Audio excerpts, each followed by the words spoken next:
Adelante. Y muchísimas gracias. Perfecto. Bienvenida. Gracias, Roberto. Muchas gracias a todos por estar aquí convocados en este espacio virtual. Me siento muy agradecida por su presencia en estos locos días de finales de año, que se tomen un tiempo para que exploremos este tema tan complejo. Voy a hablar de los resultados de una investigación que se ha llevado a cabo gracias al apoyo de la Universidad Central del Ecuador, sobre el acceso a medicamentos oncológicos por vía judicial en el Ecuador entre 2012 y 2018. Estos resultados hacen parte de otra investigación que es un poco más amplia, que es parte del Observatorio de Medicamentos de la Universidad Central del Ecuador y fue desarrollada con el apoyo de los profesores Luane Márquez de Melo y Altacilio Aparecido Núñez de la Universidad de Sao Paulo. Antes de empezar mi presentación, no puedo seguir. ¿Pueden ayudarme a pasar la siguiente? No sé por qué no puedo pasar la siguiente. Ya. Quiero declarar que no tengo ningún conflicto de interés sobre el tema. Yo, por una convicción de vida, y no es que esté esto mal, sino que prefiero exhibirlo, no recibo becas, viajes, cenas u otros incentivos directos o indirectos de la industria de medicamentos, de dispositivos médicos o servicios de salud.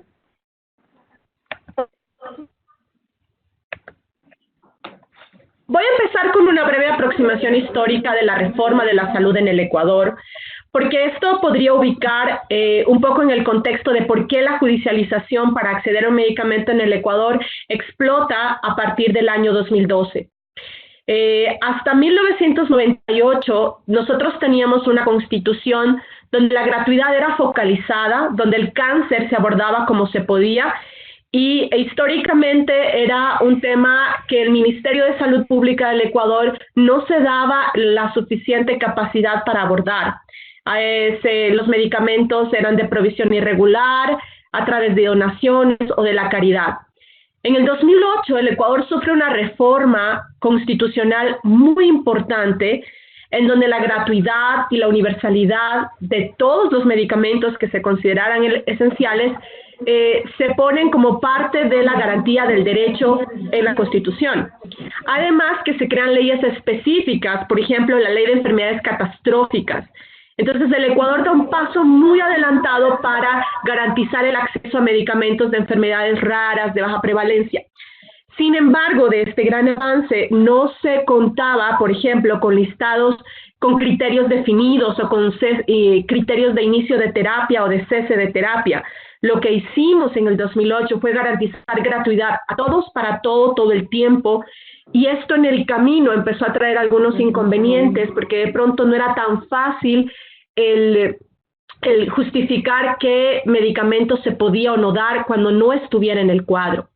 La política de medicamentos, que es nueva, es relativamente nueva, menos de 2 años, intenta incorporar este nuevo marco constitucional y existe una tendencia fuerte a judicializar en el Ecuador después del 2015, que a diferencia de otros países que tienen más camino en esto, como Colombia, el campeón de las demandas por acceso a medicamentos, Ecuador es un fenómeno nuevo, poco y reciente.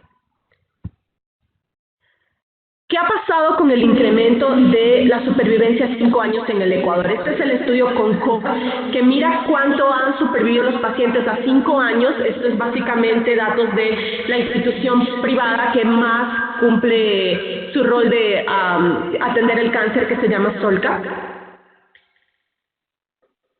El cáncer de próstata entre 2000 y 2014 se reduce en un 3% la mortalidad, mientras que el cáncer de colon aumenta en 0.1% la mortalidad. Como ustedes pueden ver en promedio en cáncer de próstata, mama, melanoma, cervix o colon, existe un aumento promedio de 1.22% de supervivencia en 5 años, lo cual es considerado un valor a destacar. ¿Qué pasa con el incremento en medicamentos? Si el aumento de la supervivencia se estima en promedio de 1.22%, el aumento en medicamentos crece un poco más veloz, crece en 1.700%. Desde la primera lista de medicamentos esenciales en el Ecuador hace 30 años hasta la actual lista, hay un aumento de 1.700% en el número de principios activos. Un coeficiente de correlación que nos dice que esta es una tendencia de aumento significativo en el tiempo. Pero esto no es nuevo solo en el Ecuador. En otros países como los Estados Unidos, por ejemplo, la tasa de inversión por medicamentos se incrementa hasta un 7.000%, mientras que la esperanza de vida aumenta el 11%. Es algo así como que invertimos mucho más en medicamentos y todavía tenemos la gran necesidad de ver reflejado esto en años de vida. Todavía la inversión en medicamentos, en intervenciones, sigue superando con creces los efectos benéficos sobre la salud. Ahora, es innegable el avance terapéutico en oncología, es innegable, no queremos decir que los medicamentos no son lo suficientemente buenos, pero sí nos dejan algunas dudas, porque existen algunos puntos críticos, por ejemplo, en el proceso de registro. Cada vez nos está preocupando más que se registran medicamentos con escaso valor terapéutico, con incertidumbres en lo que a los pacientes nos interesa. ¿Qué nos interesa a los pacientes? Calidad de vida sobre vida global. Lastimosamente, los estudios nuevos salen a partir de un proceso que se llama de aprobación acelerada, en donde en la vida real demuestran que no mejoran la calidad de vida de todos los pacientes. Y tenemos mercados monopólicos, es decir, medicamentos a costos que nos hacen difícil el acceso. Y eso está trayendo problemas en todo el mundo. Un estudio que evaluó 48 medicamentos para 68 indicaciones de la Agencia Europea de Medicamentos entre el 2009 y el 2013, además encontró algunas interrogantes, como la parte metodológica. Por ejemplo, el 12% de estos estudios tenían un ensayo clínico de un solo brazo, lo cual limita la validez de todos los resultados. Y hay quien pueda decir que es poco ético tener un grupo placebo y compararlo, pero quizás detrás nos preguntamos si es ético sacar al mercado un medicamento sin tener la suficiente certeza de que mejora la calidad de vida y montar a los países en un gran barco de la cobertura y un barco que termina estrellándose, porque al final los resultados que nos ofrecen son muy pocos comparados con las expectativas al momento de su lanzamiento. 35% de medicamentos apenas pueden mejorar la sobrevida global con una mediana de 2.5 meses, como ustedes pueden ver aquí. Y 5 años después de comercializarse, la mitad de ellos siguen sin demostrar si la calidad de vida mejora o la sobrevida global. Como he dicho al inicio, en el Ecuador la salud es un derecho que garantiza el Estado, que se conecta con otros derechos y es una de las constituciones quizás más avanzadas en materia de acceso a medicamentos.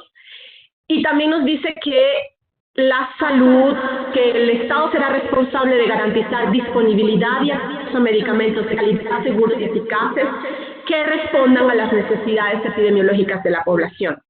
Y que en el acceso a medicamentos los intereses de la salud pública prevalecerán sobre los económicos y comerciales.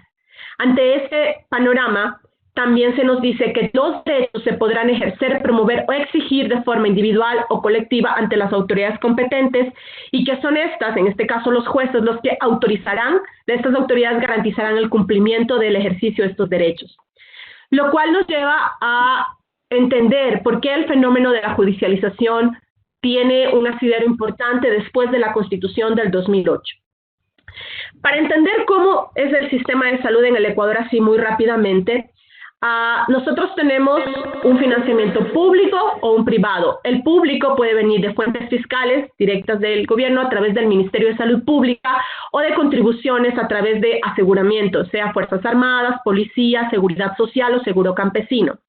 En cualquier caso, hay una importante cobertura del sector público. Por ejemplo, en el Instituto Ecuatoriano de Seguridad Social, el que está afiliado es el trabajador y por extensión su pareja, su esposa o su cónyuge y los hijos menores de 18 años. Todo esto hace que el sector público tenga una importante cobertura de medicamentos en el Ecuador. El sector privado, aunque crece cada vez más, es más pequeño, no supera el 5% de los seguros privados y de proveedores privados. ¿Cómo se accede a un medicamento en el Ecuador? De forma gratuita, no hay restricciones por estatus migratorio, no hay restricción. Lastimosamente somos uno de los pocos países en el mundo donde no hemos podido llegar a unificar aún la información y tenemos un sistema de salud que está fortaleciéndose, pero que es bastante desconectado entre sí, la información es muy débil todavía. Entonces, el paciente puede llegar al sector público, sea vía Ministerio de Salud o los seguros, y puede recibir un medicamento que está en la lista de medicamentos esenciales, que tiene alrededor de 420 más o menos medicamentos y que se acaba de actualizar en este año. O si el sector público no tiene la capacidad suficiente de resolver sus problemas, lo deriva a una red privada y en la red privada el médico particular también financia estos mismos medicamentos del cuadro. Ahora también el paciente puede ir por sus propios medios a un médico particular y este médico particular puede o no darle los medicamentos del cuadro. Pero si el paciente necesita un medicamento que no está en el cuadro, el Ecuador al momento ha definido un mecanismo para acceder a estos medicamentos. Se identifica la necesidad, el médico prescriptor justifica, un comité de farmacoterapia valida, esto va a la máxima autoridad del subsistema de salud, que se conoce como Red Pública Integral de Salud, llega a la Dirección de Medicamentos, esta revisa, califica, hace informes o remite la información para que sea mejorada. Luego hay todo un proceso interno dentro del Ministerio de Salud con evaluaciones o lo más cercano a evaluaciones de tecnologías, informes técnicos, informes económicos, se convoca un comité, es decir, es un movimiento interno importantísimo y este comité decide analizar caso por caso y decide negar o autorizar. Y luego la información llega a través de la autoridad sanitaria. En el mejor de los casos, este tiempo dura 90 días. Y hay serias limitantes porque hay un trabajo que ha desbordado la capacidad de respuesta del Ministerio de Salud. Entonces, para resumir, en el Ecuador hay dos vías de acceso. Vía cuadro, donde para grupo L de la clasificación ATC para cáncer tenemos 84 principios activos y vía excepciones alrededor de 100 autorizaciones. Y existe una tercera vía, una vía que existe, aunque no está escrita, pero es la vía judicial por acceso a medicamentos. A diario vemos en las noticias reportes como estos. Voy a citarlo textualmente. Una acción de protección establecida mediante la intervención de la Defensoría del Pueblo es uno de los caminos que siguen los pacientes para conseguir que las entidades del sistema público de salud provean fármacos que no son parte del cuadro nacional de medicamentos básicos. Entonces, cada vez es más común el ser patrocinados por la Defensoría del Pueblo en defensa legítima del ejercicio del derecho a la salud mediante una figura jurídica que se llama la medida cautelar o la acción de protección, que es como si están violando inminentemente su derecho a la vida y entonces los jueces tienen la obligación de responder inmediatamente. Entonces, de la noche a la mañana, entre 2015 para acá, los jueces se vieron abrumados de tener que resolver a diario este tipo de peticiones.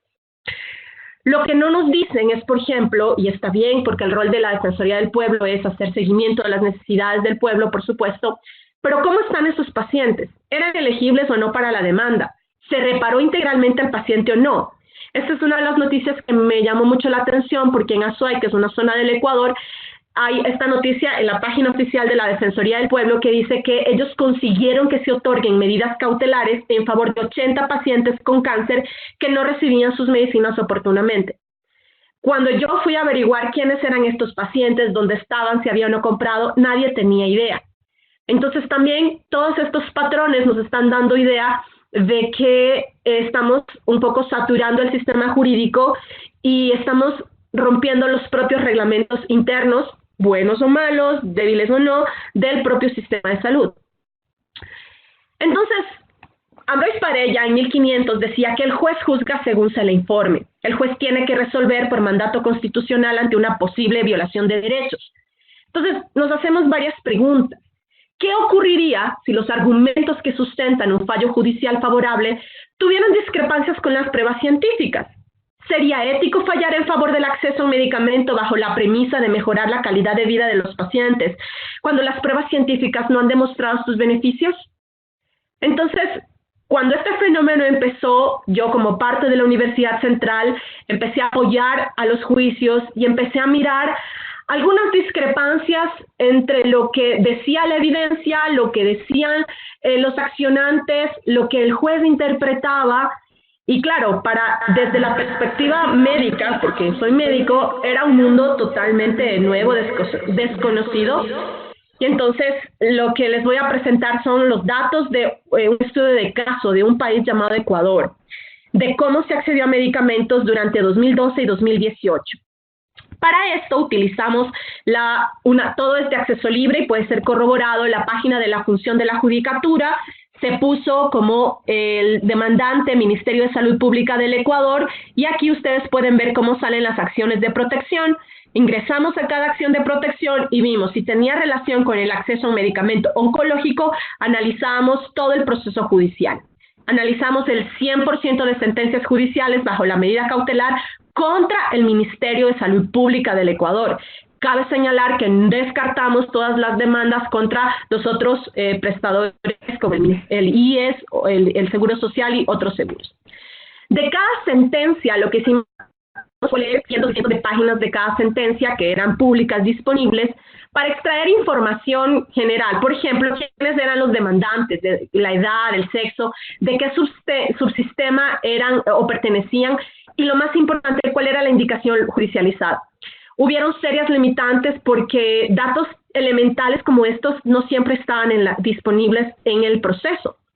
También miramos el tiempo, las prescripciones fuera de indicación, cuánto tiempo se demoraba el paciente desde que ponía la medida cautelar hasta que se le resolvía. Y luego ya en sí de cada medicamento judicializado lo caracterizamos desde si tenía o no registro, si formaba parte de un programa de seguimiento adicional, si había tenido su registro mediante aprobación acelerada.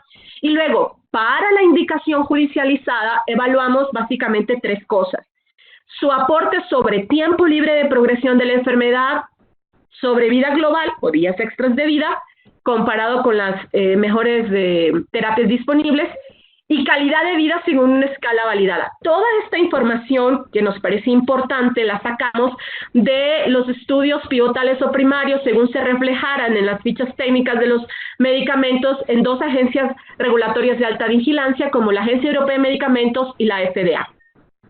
De la información que tuviéramos disponible en el proceso, evaluamos si el paciente tenía criterios de elegibilidad comparado con el estudio pivotal según nos reportaba la página de registros de ensayos clínicos del Clinical Trial Gov y de la sentencia. Por decir, criterio de exclusión, ECOG 3 o más, y veíamos cómo estaba el paciente, si tenía una metástasis cerebral y esto era criterio de exclusión. Todo esto analizamos con la información pública disponible.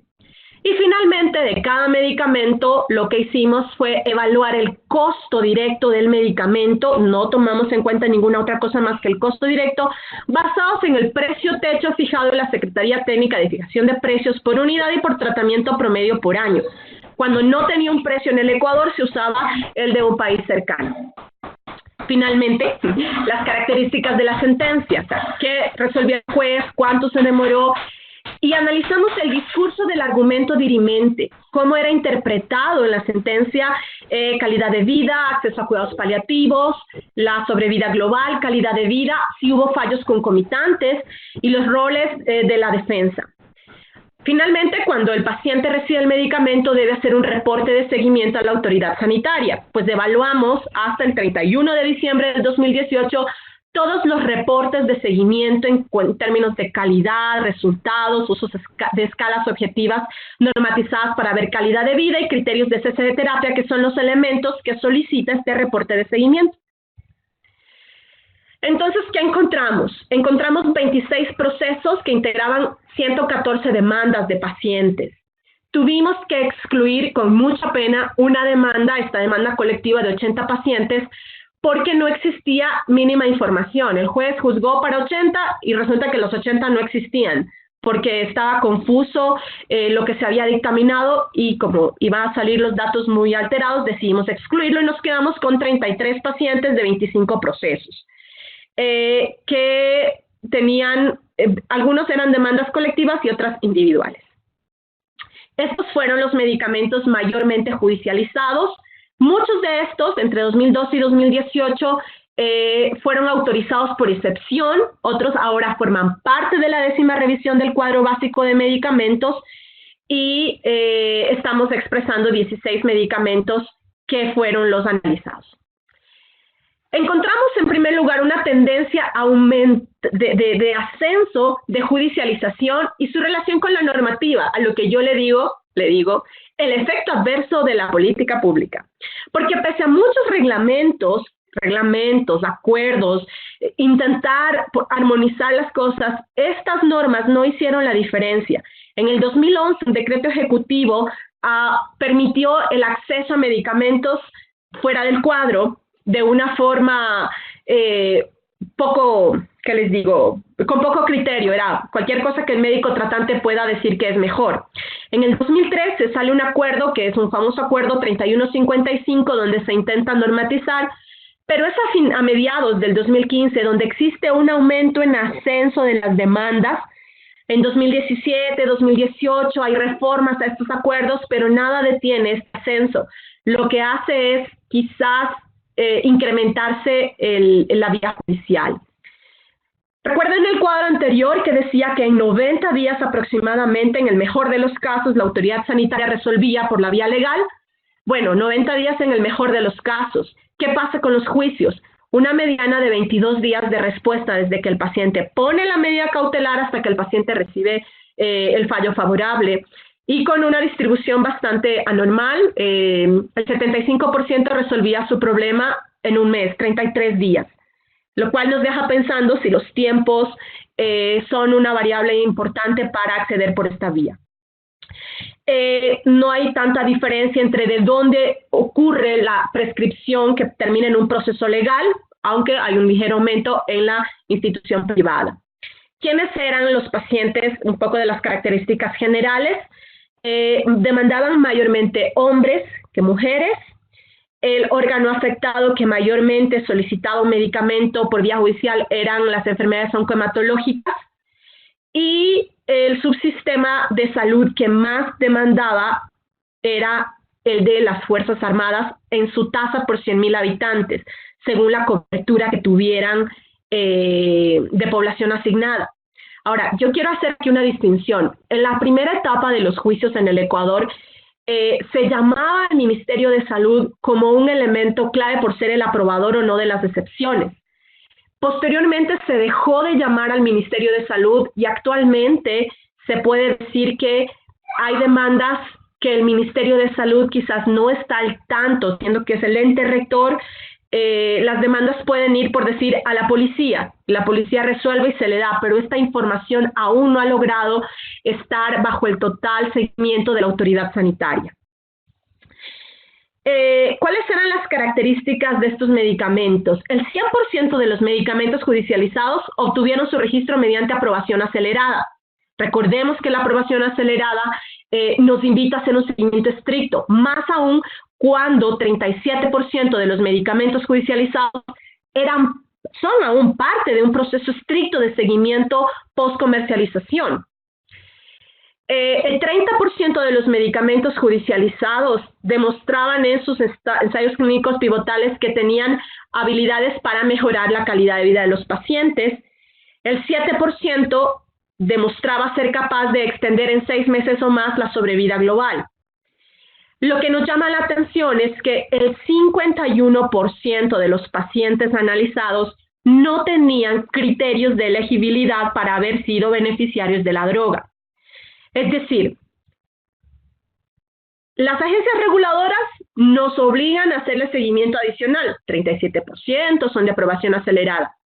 Y nosotros, en la mitad de los casos, los pacientes no eran elegibles. ¿Qué impacto tiene esto?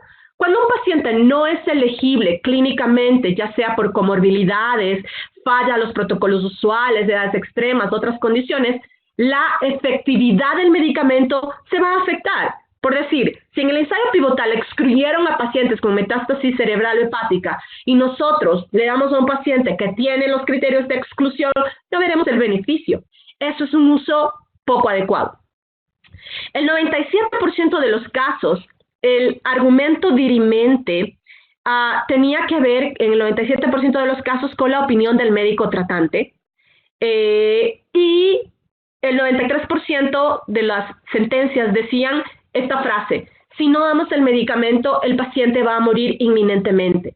Es decir, se asociaba, pese a que estas eran quimioterapias paliativas, se asociaba en las audiencias la idea de que el medicamento iba a salvar o a curar al paciente o a mejorar la calidad de vida. En el 97%, todos, el abogado, el paciente, todos los accionantes apasionadamente defendían el hecho de que este medicamento debía ser dado porque la calidad y la cantidad de vida del paciente iba a mejorar y de esta forma evitábamos el sufrimiento. Una vez que el medicamento había sido otorgado, encontramos que el 78% no había reportado nada a la autoridad sanitaria. Los pocos que habían reportado lo hicieron de forma incompleta, extemporánea y sin todos los parámetros evaluables. Esto es un patrón. No es algo que ocurrió 1 o 2 o 3 veces. Ocurrió en todas las sentencias evaluadas durante 6 años por acceso a un medicamento oncológico, lo cual nos habla de que es necesario abrazar las causas justas. Hay un 49% de pacientes aquí que sí, cumplían los criterios de inclusión y quizás en ellos se vio efectos y quizás debemos proteger la medida cautelar como una medida de acceso y garantía al derecho. No estamos diciendo que todas las judicializaciones son malas. Lo que estamos diciendo es que quizás 1 de cada 2 pacientes no eran elegibles. No hicimos seguimiento.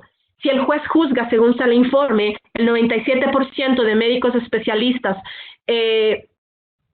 nos dieron una esperanza mucho mayor a la que reportaban los estudios clínicos. ¿Qué significa esto? Esto es lo que dijeron en los juicios. Respecto a calidad de vida, 9 de cada 10 pacientes se van a ver beneficiados. En la vida real, solo eran 2 de cada 10. En cuanto a sobrevida global, se nos dijo en los juicios, 9 de cada 10 van a incrementar su tiempo de vida. En la vida real, los ensayos clínicos, bueno, ni tanto en la vida real, solo en los ensayos clínicos, solo 5 de cada 10 lo demostraron. Pero la razón principal que dicen en las sentencias por qué el juez decide dar el medicamento a los pacientes independientemente de su condición clínica, era por 2 cosas. Este medicamento, señor juez, va a aumentar la sobrevida global y va a mejorar la calidad de vida. Estas 2 cosas de manera concomitante determinaron el fallo judicial favorable, pero ninguno de los medicamentos hacía las 2 cosas a la vez. En cuanto al precio, ¿qué encontramos? Unos precios bastante altos, con una mediana de $84,000 por paciente por año, siendo las Fuerzas Armadas el de mayor dispersión de precios. Estos eran más o menos el tratamiento anual por medicamento judicializado por paciente a dosis tope en un adulto de 70 kilogramos con el precio de venta, el precio techo, quizás es menor con la venta institucional, pero usamos los datos públicos y disponibles. Ahora, ¿qué pasaría si se universalizan las sentencias de los medicamentos? ¿Qué pasaría si por ahí un juez dice, bueno, dese este medicamento a este paciente y a todos los demás? Lo que hicimos fue calcular la prevalencia estimada, proyectada de bases de datos del Globocam básicamente, y extrapolamos de esa población al Ecuador y multiplicamos por el precio techo, nada del otro mundo. Encontramos que, comparado con el presupuesto anual de medicamentos para el 2017, el Estado debería invertir 114% más, o sea, casi el doble de lo que ya gastó en medicamentos para todo un país, para cubrir estas drogas. Quizás aquí hay una limitante porque algunos medicamentos son los mismos blancos terapéuticos, pero la tendencia no cambiará mucho.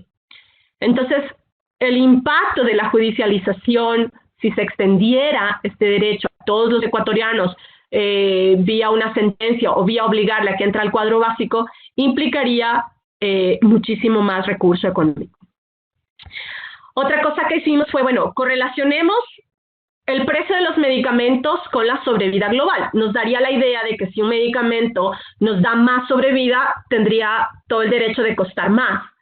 Pero ¿qué encontramos? Que no hay correlación, que estos medicamentos pueden ofrecer muy poco en términos de sobrevida global y ser muy costosos, y otros tener un valor más bajo y ofrecernos más tiempo de sobrevida global. Esto quizás se explica por el hecho de que son medicamentos de mercados monopólicos que le ponen el precio que el fabricante decide. El mismo patrón encontramos en tiempo libre de progresión de la enfermedad y el costo. Entonces, estamos adquiriendo vía judicial medicamentos a costos muy altos y que no se reflejan necesariamente en los beneficios clínicos de sobrevida global, tiempo libre de progresión de la enfermedad y peor aún de calidad de vida.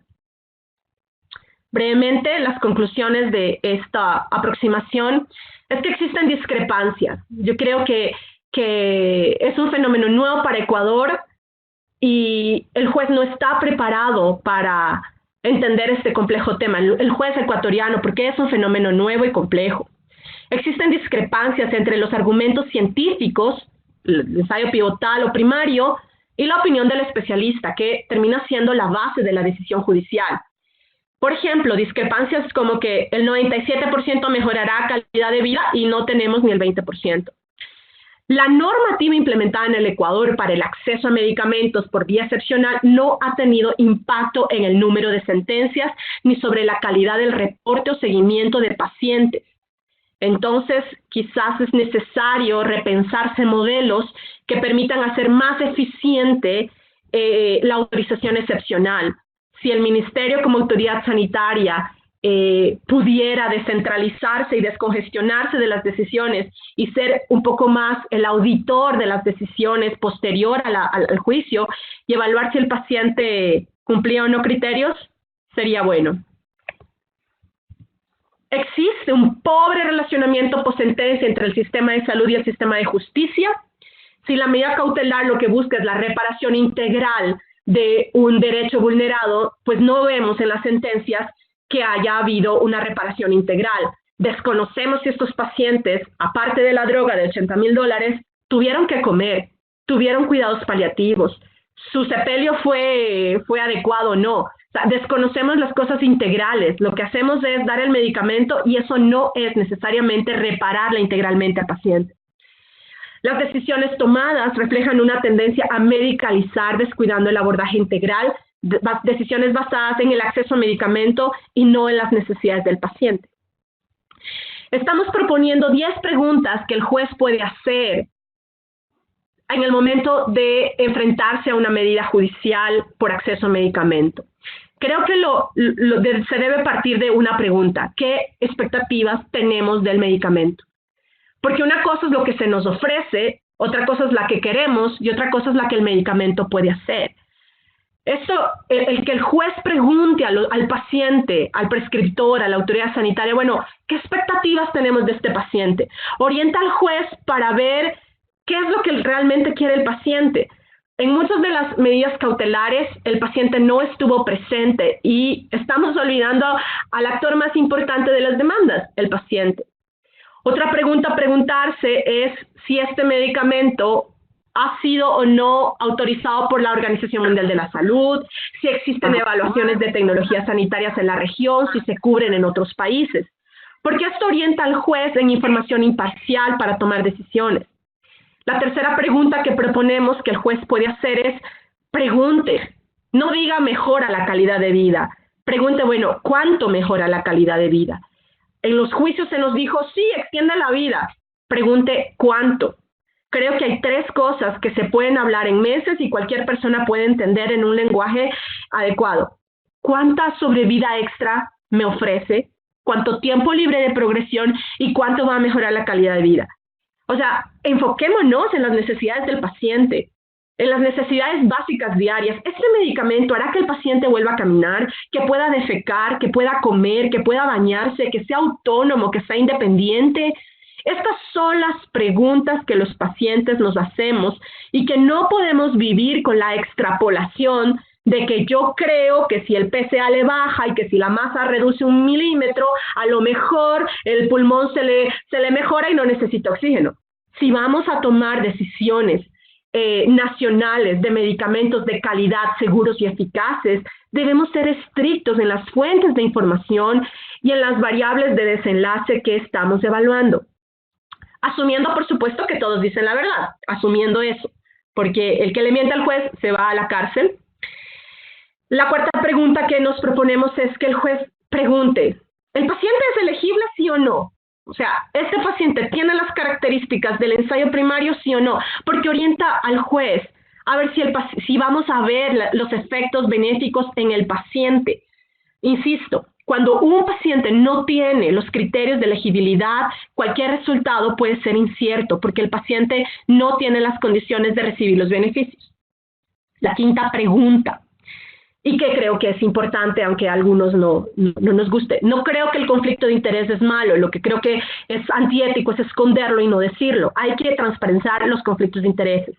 Preguntar a todos los actores si tienen algún conflicto de interés, si han sido speakers de la industria farmacéutica, si han recibido grants, declararlo y en caso de que el conflicto sea importante debería recusarse.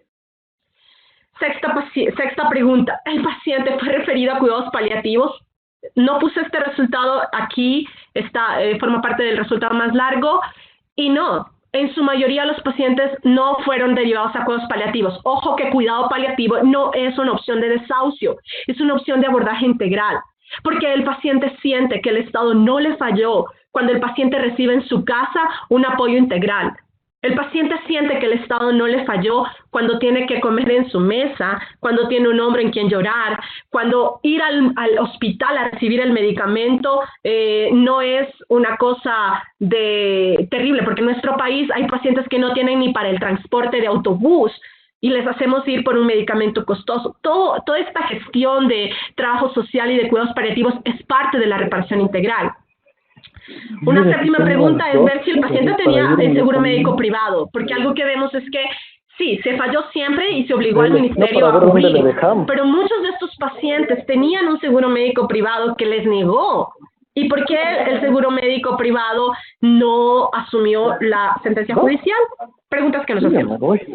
La octava pregunta es, si el paciente ya recibió el medicamento, ¿cuál fue el procedimiento? Porque orienta al juez a ver algunas prácticas que quiebran la ley, como donaciones parciales, donaciones tipo muestras médicas, que en el sector público de nuestro país están prohibidas. Si consiguió el medicamento, ¿cómo lo consiguió? La novena pregunta es, si el paciente le vamos a dar el medicamento, ¿hay un protocolo? Hemos visto en algunas sentencias que hicieron todo y el paciente lo que necesitaba después era el trasplante de médula. Y lo que decían es, no, es que yo trasplante no tiene que ver conmigo, yo solo doy el medicamento. O sea, también hay que ver cuál va a ser todo el flujo y el tratamiento. Si vamos a hacer algo agotando institucionalidad jurídica y de la autoridad sanitaria, pues hagámoslo bien, completo. Y finalmente, algo que no nos gusta hablar, pero que existe y es real, es de dónde vamos a financiar esto, porque orienta al juez en ver el impacto de su decisión. ¿Qué está pasando ahora? El juez falla y tiene el hospital para comprar 2 días, si no el director se va preso. No hay un fondo aparte para esto y terminamos minando el recurso de los medicamentos esenciales. Y claro, dejamos de comprar el enalapril y la insulina que nadie demanda porque no es algo tan costoso y terminamos dando un medicamento, o lo peor, damos 2 meses, luego nos quedamos sin plata, rompemos la terapia y al final no vemos ningún efecto. Yo insisto, creo que aunque el juez no es su competencia esta, puede movilizar acciones y hacer sentencias estructurales. Quiero terminar con esta frase que lo dijo Habde Mahler, que fue uno de los pioneros en trabajar en favor del acceso a medicamentos esenciales. Podría alegarse naturalmente que este es un criterio inhumano, porque cientos de individuos serían privados de asistencia o de confort cuando la cura es imposible. Mas en realidad, ¿qué es más inhumano? atender a unos pocos privilegiados con todo tipo de placebos caros y dejar a la gran mayoría de la población mundial desprovista de los cuidados más esenciales, o velar por una distribución más equitativa de asistencia social. Es evidente que una vez más se trata de un dilema cuya solución debe buscarse no en el escenario técnico, sino en el escenario social. Creo que en estos pocos resultados que les presento, debemos identificar aquellas causas que como Estado debemos defender, pero también debemos ponernos en el zapato de los pacientes, de la información que le damos a ellos. También me pongo en los zapatos del juez. ¿Cómo están interpretando la información? Si el juez juzga según se le informe, tal vez debamos informarle en un lenguaje que él puede entender. Y el juez debe entender que hay años y hay toda una institución llamada Ministerio de Salud Pública, Autoridad Sanitaria, que ha establecido reglas y normativas que quizás son perfectibles y se deben mejorar, pero que es tiempo de sentarnos en la mesa, el sector de justicia y el sector de salud, y hacer un buen seguimiento a los pacientes, de tal forma que haya reparación integral, criterios claros, para que al final del día se cumpla el acceso a medicamentos de calidad, seguros y eficaces. Muchas gracias. Muchísimas gracias, María Belén. Muy interesante la presentación y los dilemas que presentas, ¿no? Son desafíos críticos y fundamentales para el buen funcionamiento y la organización de los sistemas de salud y por qué no decir también del mismo sistema judicial. Así que les voy a pasar a pedir a todos que por favor, como tenemos muchos participantes, les pido que por favor, si tienen alguna pregunta, alguna cosa, que por favor envíen por escrito en el chat, y yo voy leyendo las preguntas que tiene. Empezaría, por ejemplo, hay una persona, Inti Quevedo, que hace un punto interesante, que además de los medios de comunicación y gremios y el sector salud y justicia, habría que sentarse también con los medios de comunicación y los gremios médicos o profesionales. ¿Cómo ves ese punto, María Belén? Acertada mirada, doctora Inti. Sucede que los medios de comunicación han incrementado la oferta de judicialización. A diario vemos pacientes que judicializan. Alguna vez se propuso en el Ministerio de Salud hacer un curso básico para los medios de comunicación. Algo que es interesante es que en el Ecuador la mayoría de personas que cubren las notas de salud cubren también las notas sociales. Entonces, las notas de eventos sociales y demás, creo que no están suficientemente preparados para entender este tema complejo. Creo que la autoridad sanitaria debe extender puentes con los medios de comunicación y debe dar réplicas. No debe tener una actitud defensiva. O sea, voy a decir algo aquí a costa de que se enojen en el Ministerio de Salud, pero dejemos de contestar grafitis y dejemos de contestar cuando la gente nos haga bulla. Aprendamos a tener estrategias de comunicación permanentes, sostenidas y en un lenguaje que la gente lo pueda entender.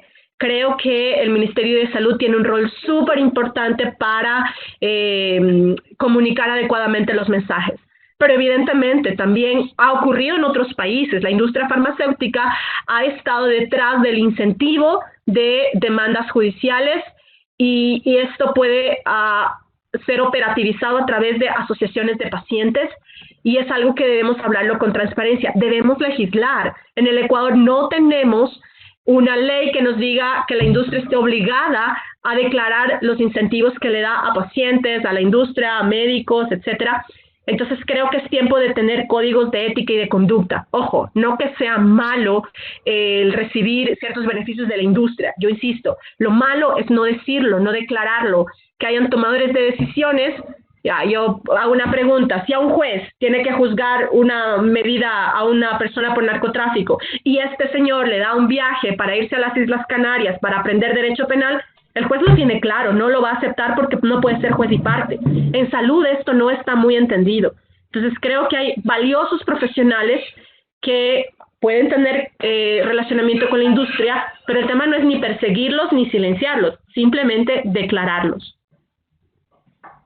Gracias, María Belén. Una otra pregunta que hacen es, lo hizo Jenny Patricia Clavijo.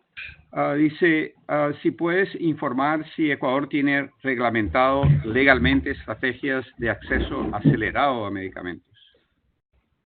No, no tiene reglamentado. Tenemos esta vía excepcional que les cuento, que es 90 días en el mejor de los casos, en donde estamos analizando caso por caso, viendo pertinencia, y algo a lo que poco se le puede hacer caso día a nuestra Constitución es el tema económico. Lastimosamente, por vía judicial, por ejemplo, tenemos un juicio por un medicamento experimental que el juez le dio al paciente desconociendo el criterio de la autoridad sanitaria. No tenemos un programa de acceso acelerado a medicamentos.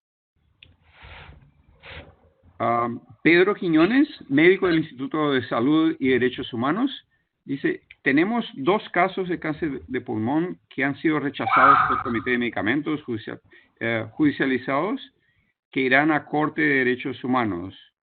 A ver, sobre eso, 90 días o más. No, perdón, es eso. Creo que es esa la pregunta. Ya.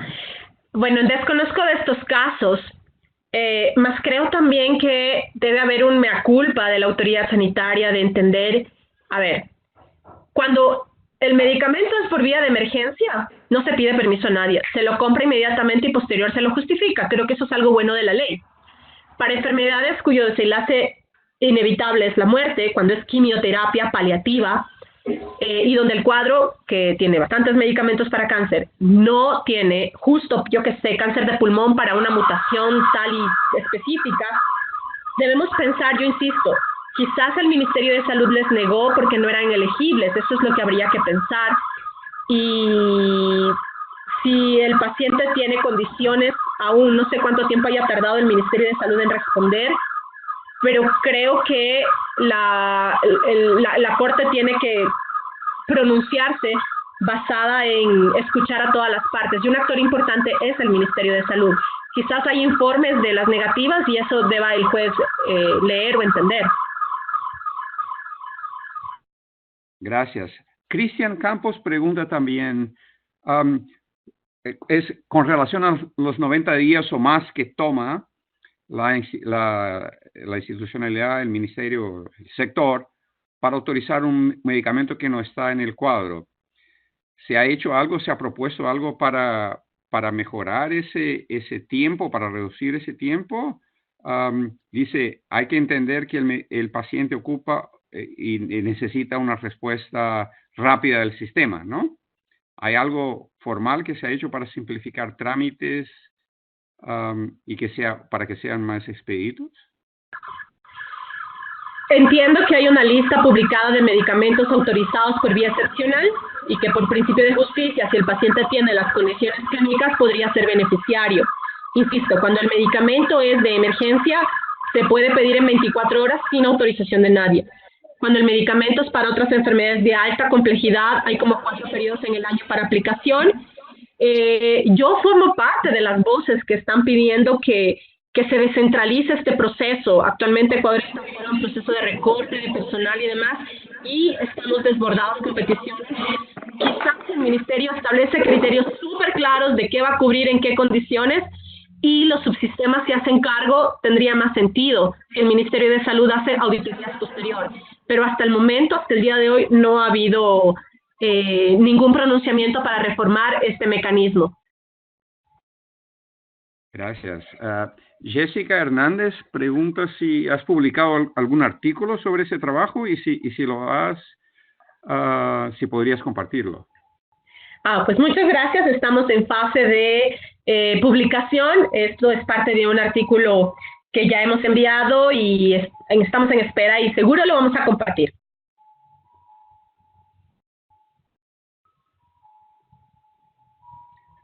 Lucas pregunta, tenemos que mirar para cómo aumentar la legitimidad de la evaluación de tecnología de salud, de las decisiones, ¿no?, de evaluación de tecnología en salud frente a la sociedad, y que el Poder Judiciario no debe tomar parte de decisiones médicas. Que el derecho a la salud es implementado a través de políticas públicas y el Poder Judicial tiene que seguir esas políticas y confiar en las decisiones de política pública. Uh-huh. Yo quizás, si me permite, puedo añadir que es una cosa que nosotros en Salud y Derecho hemos observado en otros países, en lo que se refiere a la legitimidad del proceso de priorización. Pongo una otra pregunta. Si el proceso de priorización no es transparente o no es entendido por los jueces, ¿por qué los jueces tienen que confiar o creer en lo que dice el sector salud? Yo pongo por el otro lado, ¿no? Es muy complejo. Creo que a veces el lenguaje que utiliza el mundo de la ciencia es un metalenguaje que no responde necesariamente a las inquietudes sociales. Yo soy muy crítica con los estudios de costo-efectividad y 2 años de quali y no sé qué, y el modelo te arroja la información que le ingreses. Sé que los economistas de la salud van a convulsionar en esto. Pues creo que hay que hacer preguntas relevantes desde el beneficio clínico. Sin duda, la metodología de hacer una evaluación de tecnologías sanitarias es una metodología transparente, debatible, cuestionable, verificable. Entonces, son insumos que te dicen lo que son. Y ojo, que parten de información provista por la industria de medicamentos, principalmente. O sea, nos creemos lo que la industria nos dice cuando hay evidencia que demuestra que no siempre, la industria ha dicho la verdad. Muchas veces la industria ha ocultado, manipulado y difundido información falsa. Creo que de eso estamos todos conscientes. No todas las industrias, pero una buena parte sí. Entonces, los reportes de evaluaciones de tecnologías sanitarias lo que buscan es colocar en las manos del tomador de decisiones, en un lenguaje sencillo. Yo hago parte del proyecto DIME, Decisiones Informadas de Medicamentos, que busca precisamente eso, responder las dudas de los pacientes. Los pacientes se generan falsas expectativas. El médico a veces superlativiza los beneficios y la tecnología sanitaria lo que a veces la arroja es este campo. No existe suficiente información de buena calidad metodológica que permita demostrar que este medicamento mejore la calidad de vida. Eso es bastante, porque no hay información. Sin embargo, en el juicio se le dice al juez: señor juez, el niño va a regresar a la escuela si usted le da este medicamento. Y no vemos que le estamos exponiendo a un riesgo innecesario. Más allá de que sea una enfermedad catastrófica, terminal, deberíamos ser más exigentes con las pruebas que les pedimos para que salgan al mercado. Creo que cada vez nos están vendiendo humo y muy caro. Nos están vendiendo medicamentos con pobres resultados y los ciudadanos debemos empoderarnos, debemos exigir esta reparación de derechos. ¿Que por qué los juicios tienen que creerse? ¿Por qué los jueces tienen que tomar las decisiones en salud? Porque los jueces son los garantistas de nuestros derechos. Y si el Estado te falla en darte un medicamento, pues un juez debe estar ahí para ayudarte. El tema es que ojalá demandaran por medicamentos esenciales. El 12% de medicamentos que salvan vidas en el Ecuador no están disponibles, nadie los demanda porque son baratos. Lo que estamos mirando es un patrón de judicialización basados en mercado y quizás no siempre en necesidades, sin generalizar, por supuesto. Gracias, María Belén. Daniel Rodríguez hace un comentario relacionado quizás a ese último punto que mencionaste.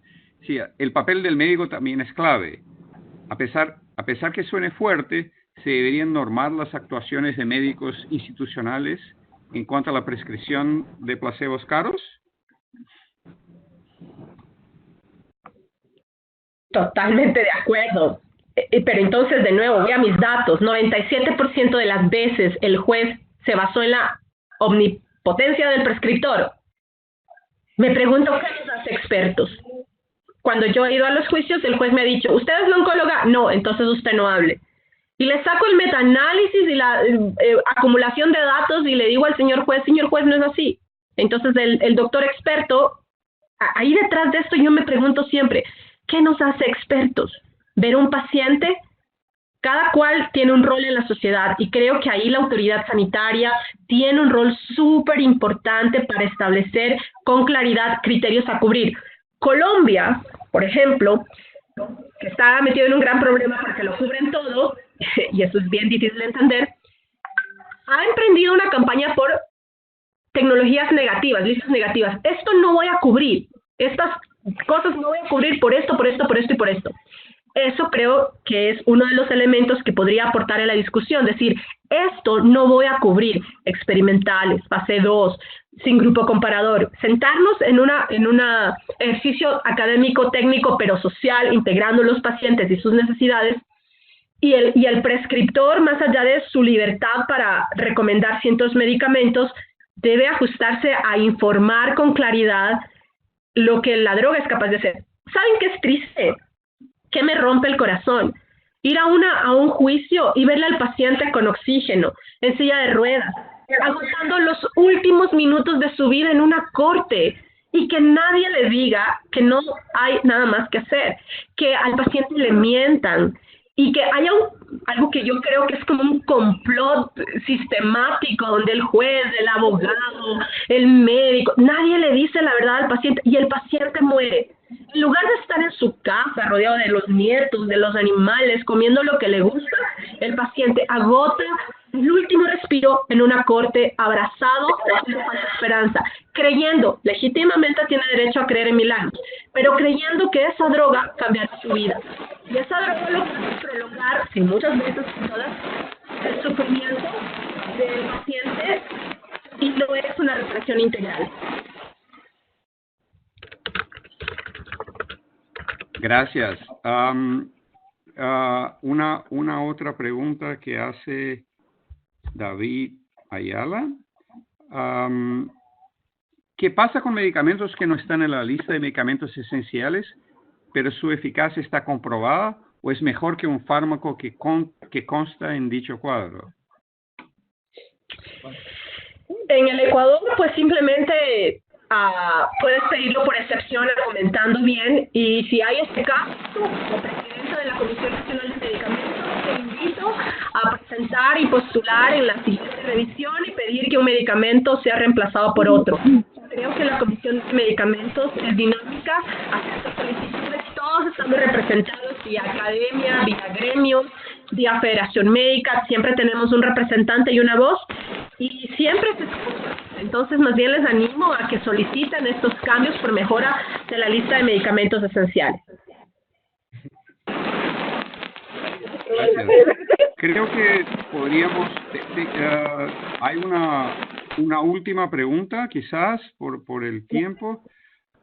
Bueno, les informo que la presentación de María Belén, así como un resumen del artículo que está en preparación, que ha sido autorizado por Belén, está disponible en la página de Salud Derecho, así que los pueden acceder.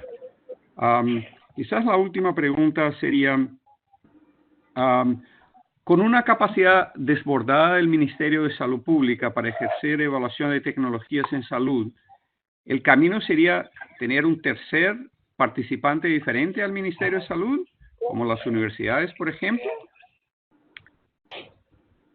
Creo que hay que partir primero de una lista de criterios claros de qué se cubre y qué es imposible cubrir.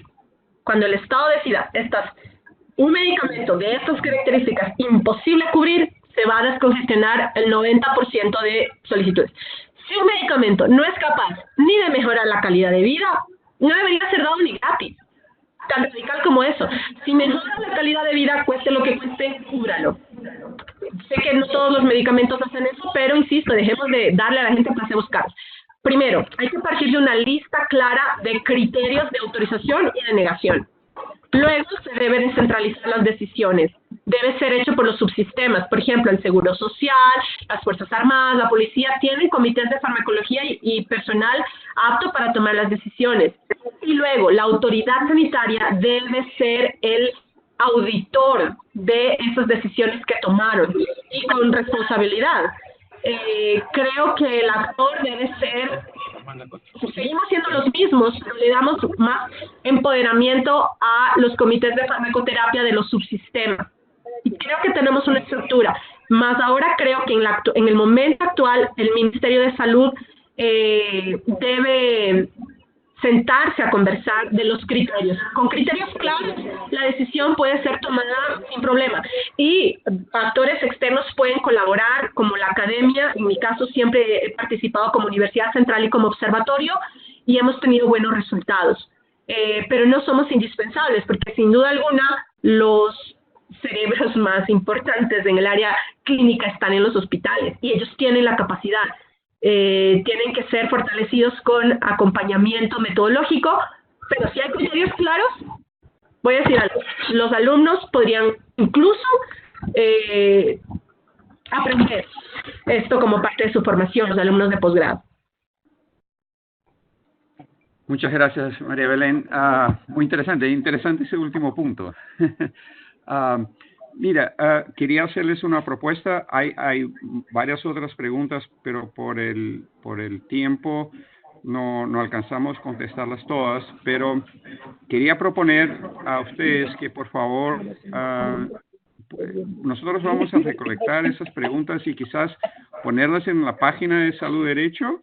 Ustedes, y te hacemos llegar, María Belén, si estás de acuerdo, y intentaríamos contestarlas por escrito, quizás, de una manera corta, pero por lo menos hacer Excelente. Las dudas. Roberto, bueno, aprovecho para decir que estamos llevando a cabo un proceso de capacitación con el Consejo Nacional de Salud a los jueces del Ecuador de estos temas, con estos resultados, y esperamos, creo que este no es un camino de evento, es de proceso, es una línea de vida y es un discurso permanentemente que debemos sostener en donde vayamos. Así que, por supuesto, de nuestro lado, hemos abrazado esta causa y pueden contar con nosotros siempre, sus servicios. Muchísimas gracias, María Belén. Bueno, quería agradecer a todos y todas por su participación. Tuvimos más de 90 personas presentes en ese webinar, que la verdad, súper interesante. Creo que todos salimos muy instigados por las preguntas y dudas que nos presentaste. Yo creo que ha sido una discusión súper interesante. Como he dicho, van al fondo de las preocupaciones, de los temas relacionados a la organización del sector y del sector judicial, como dije antes. Así que, gracias a todos. Tuvimos más de 92 personas aquí. Así que les pido que, por favor, si tienen preguntas o algo o alguna otra duda, que las pongan en la página de Salud Derecho. Entren, regístrense y participen en las discusiones ahí. Vamos a invitarles también a otros webinars próximamente y esperamos poder contar con la presencia de todos ustedes. Muchísimas gracias. Gracias, María Belén, y nuevamente Gracias, felicitaciones. Gracias. Un abrazo a todos. Gracias por estar aquí. Chao. Saludos, excelentes.